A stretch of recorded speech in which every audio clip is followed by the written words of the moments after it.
बिस्मिल्लाहिर्रहमानिर्रहीम, अस्सलाम वालेकुम। आज हम डिस्कस करेंगे कि तकदीर और किस्मत में क्या फ़र्क होता है और क्या दुआ से किस्मत तब्दील होती है, तकदीर तब्दील होती है।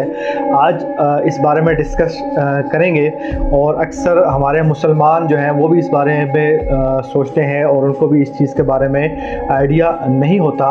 एक मजहबी स्कॉलर से किसी गैर मज़हब ने सवाल किया और ये पूछा कि अगर तकदीर में सब कुछ लिखा हुआ होता है और अल्लाह पाक को सब कुछ पता होता है तो फिर इसका कसूरवार इंसान तो नहीं होता, क्योंकि तकदीर तो खुदा लिखता है और उसको हर चीज़ के बारे में लिखा होता है। मतलब फ़लाँ बंदे ने किसी का कत्ल कर दिया या फ़लाँ बंदे ने कोई गलत काम कर दिया तो इसका कसूरवार इंसान कैसे हो सकता है, इसका कसूरवार तो नऊज़ुबिल्लाह खुदा है।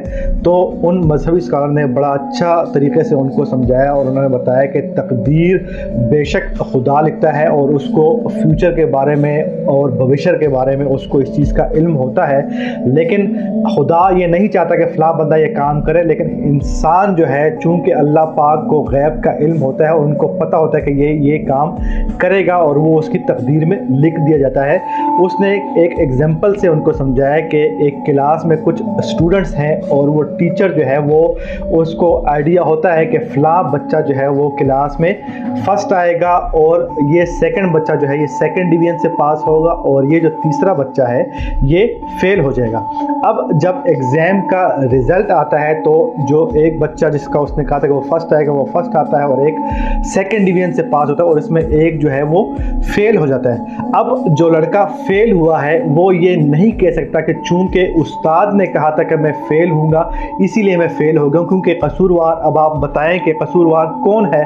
कसूरवार डेफिनेटली वो स्टूडेंट है जो क्लास में फेल हुआ है, तो वो उस्ताद को कसूरवार नहीं ठहरा सकता कि उस्ताद ने कहा था कि मैं फेल हो गया, क्योंकि उसने मेहनत नहीं की और उसने जो है वो तैयारी नहीं की एग्ज़ाम की सही तरीके से, इसीलिए वो फेल हो गया।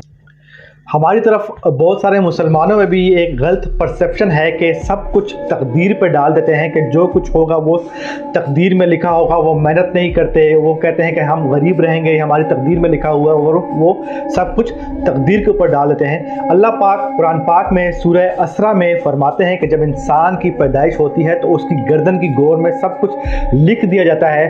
कुछ चीज़ें अल्लाह पाक की तरफ से फिक्स्ड होती हैं, जैसे इंसान कब कैसे पैदा होगा और कहाँ पे और किस वक्त उसकी मौत होगी, लेकिन बहुत सारी चीज़ों में अल्लाह पाक ने इंसान को फ्री विल दी होती है। मैं आपको एक और एग्जांपल से समझाने की कोशिश करता हूं कि एक इंसान अगर एक रास्ते पे जा रहा हो और आगे जाके एक चौराहा आता है और चौराहे में 4 रास्ते होते हैं, 1 2 3 और 4, और फिर वो उसमें से रास्ता नंबर 3 चूज़ करता है। तो अल्लाह पाक चूँकि उसको गैब का इल्म होता है, अब इस तरह नहीं है कि अल्लाह पाक ने उसको कहा था कि तुम तीसरे रास्ते पे जाओ, लेकिन अल्लाह पाक को इस चीज़ का इल्म है उसको कि वो तीसरा रास्ता चूज करेगा और उसकी तकदीर में लिखा था कि वो ये तीसरा रास्ता चूज करेगा। क्योंकि अल्लाह पाक को गैब का इल्म है। एक इंसान अगर दुआ करता है और उसकी 100 साल की उम्र में दुआ करता है और उसकी वो दुआ कबूल होती है तो अल्लाह पाक को इस चीज़ का इल्म होता है कि वो ये दुआ करेगा और उसकी वो दुआ कबूल हो जाएगी।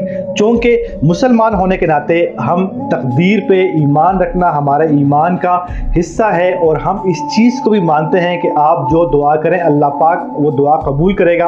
और हदीस में भी है कि तकदीर को अगर कोई चीज़ बदल सकती है तो वो सिर्फ़ और सिर्फ दुआ है। इसीलिए अल्लाह पाक कहता है कि मुझसे आप हर वक्त दुआ मांगो, मैं आपकी दुआ कबूल करूँगा, और तकदीर को बदलने वाली जो चीज़ है वो सिर्फ और सिर्फ दुआ है। मैं आपको एक और एग्जाम्पल से समझाने की कोशिश करता हूँ कि आपने 10वीं पास की, 12वीं पास की, अब आपके पास जो है वो इंजीनियर बनने का भी रास्ता है, डॉक्टर बनने का भी है, लॉयर बनने का भी रास्ता है।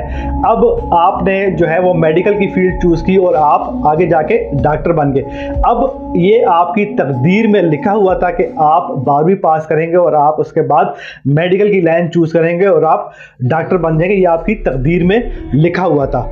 इसी तरह एक लड़का है, उसका कल एग्ज़ाम है और वो एग्ज़ाम की तैयारी नहीं करता और वो ये कहता है कि मेरी तकदीर में लिखा हुआ होगा तो वो होगा, और अब वो एग्ज़ाम के लिए मेहनत नहीं करता और वो फेल हो जाता है। चूँकि उसने एग्ज़ाम की तैयारी नहीं की और वो एग्ज़ाम में फेल हो गया, इसीलिए इसकी तकदीर में लिखा हुआ था कि वो तैयारी नहीं करेगा और वो एग्ज़ाम में फ़ेल हो जाएगा, और उसकी सोच भी टेढ़ी थी और उसने मेहनत नहीं की। अब उसके मुकाबले में एक और स्टूडेंट है जो कि एग्ज़ाम में अपीयर होता है और उसका पेपर सही नहीं होता। जब वो घर आता है तो वो अल्लाह पाक से दुआ करता है कि या अल्लाह पाक मेरा पेपर सही नहीं हुआ, मुझे इसमें पास कर दे। अब जब उसका रिज़ल्ट आता है तो वो पेपर में पास हो जाता है। अब यहाँ पे ये सिनारियो ये है कि उसने पेपर ठीक नहीं किया था, उसकी तकदीर में ये लिखा हुआ था कि उसका पेपर ठीक नहीं होगा, लेकिन वो अल्लाह पाक से दुआ करेगा, और चूंकि हमारा ईमान है कि दुआ तकदीर को बदलती है, तो उसकी सुनी गई और वो एग्ज़ाम में पास हो गया। इसीलिए हमें मुसलमान होने के नाते हर वक्त अल्लाह पाक से दुआ करनी चाहिए, और दुआ ही वो वाहिद ज़रिया है जो कि तकदीर को बदल सकती है। अल्लाह के रसूल सल्लल्लाहु अलैहि वसल्लम ने फरमाया कि अल्लाह पाक से मांगो, बेशक अल्लाह पाक जो है वो आपके राज जानने वाला है, और अल्लाह से मांगो, तकवा इख्तियार करो, लेकिन साथ साथ आप जो है वो अपने ऊँट को बांधे रखो। मतलब ये है कि आप साथ जदोजहद भी करो। इसका मतलब ये नहीं है कि आप अल्लाह पे तकवा रखें, अल्लाह पे भरोसा रखें और आप अपने घर के दरवाजे खुले छोड़ दें। मेहनत जो है वो शर्त है, आपने जदोजहद करनी है और अल्लाह पे कामिल यकीन रखना है। कुरान पाक को पढ़ें और उसको समझें, इंशाअल्लाह अल्लाह पाक आपको इस दुनिया में और आखिरत में कामयाब करेगा।